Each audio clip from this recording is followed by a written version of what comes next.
पाई का इतिहास हजारों साल पुराना है। प्राचीन काल से ही हम इंसान पाई का उपयोग करते आए हैं। लेकिन क्या आप जानते हो कि पाई क्या है और पाई का स्टीफन हॉकिंग और अल्बर्ट आइंस्टाइन जैसे वैज्ञानिकों से क्या रिश्ता है? मैं जानता हूं कि बहुत से लोग गणित को पसंद नहीं करते, तो मेरा यकीन मानिए कि इस वीडियो में हम केवल पाई के रहस्य को जानेंगे और मैथ का तो बिल्कुल भी उपयोग नहीं करेंगे। दरअसल बात उस समय की है जब इंसानों ने पहले पहिए का आविष्कार किया। इंसानों ने पहिया तो बना लिया, लेकिन वो गोल नहीं था। इस वजह से जब वो लोग इधर उधर सामान को ले जाया करते तो उनके सामान के फैलने का डर बना रहता, क्योंकि पहिए गोल नहीं थे। इसी तरह समय गुजरता रहा, लेकिन वो कहते हैं ना, किसी भी नई चीज का आविष्कार तब होता है जब हमें उसकी जरूरत होती है।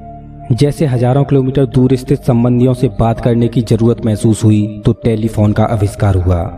उजाले की जरूरत महसूस हुई तो इलेक्ट्रिक बल्ब का आविष्कार हुआ।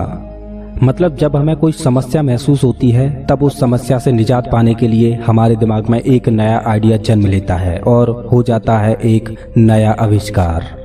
इसी तरह से जब पहिए का इतिहास आगे बढ़ता रहा और पहिया गोल होता गया, तब लोगों ने जाना कि कोई भी पहिया पूरी तरह से तब गोल होता है जब उसकी परिधि और उसके डायामीटर का अनुपात एक कांस्टेंट नंबर हो। और चाहे सर्कल छोटा हो या बड़ा हो, लेकिन इस कांस्टेंट की वैल्यू हमेशा सेम रहती है। और उस कांस्टेंट नंबर को नाम दिया गया पाई, जिसको ग्रीक भाषा में 16वें नंबर पर मौजूद अक्षर से डिनोट किया जाता है। अब लोगों ने ये तो जान लिया कि किसी भी गोल आकृति में एक कांस्टेंट नंबर हमेशा रहता है, लेकिन लोग अब भी उस कांस्टेंट नंबर की यानी पाई की वैल्यू नहीं जानते थे। और मजे की बात तो ये है कि पाई की एग्जैक्ट वैल्यू तो हम आज भी नहीं जानते, और सुपर कंप्यूटर ने तो पाई की वैल्यू निकालने से हार मान ली। और कुछ लोगों ने तो अपनी पूरी जिंदगी ही पाई की वैल्यू निकालने में गुजार दी।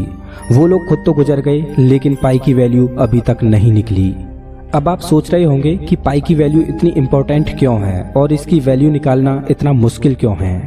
ये तो आसान है, हमने तो स्कूल में पाई की वैल्यू 22/7 पढ़ी थी। 22 को 7 से डिवाइड करते जाओ और पाई की वैल्यू निकल आएगी। लेकिन मेरे दोस्त, मैं आपको बता दूं कि जो आपने पाई की वैल्यू 22/7 पढ़ी है वो गलत है और आपने गलत पढ़ा है।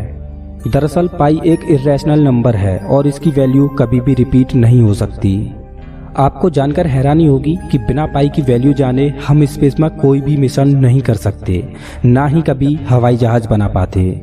खैर, जान लेते हैं कि 22/7 जो आपने अभी तक पढ़ा है वो आखिर क्या है। अगर किसी भी गोल आकृति की परिधि 22 यूनिट हो तो उसको परफेक्ट सर्किल यानी गोल बनाने के लिए उसका डायामीटर 7 यूनिट होना चाहिए, और परिधि और डायामीटर का अनुपात ही वो कांस्टेंट नंबर है जिसे पाई बोलते हैं। खैर, अब जान लेते हैं कि जो हमने स्कूल में पढ़ा वो गलत क्यों है। दरअसल जब हम 22 को 7 से डिवाइड करेंगे तो वैल्यू कुछ ये होगी जो आप अभी अपनी स्क्रीन पर देख रहे हो। लेकिन पाई की असल वैल्यू तो कुछ इस प्रकार है जो अभी आप अपनी स्क्रीन पर देख रहे हो।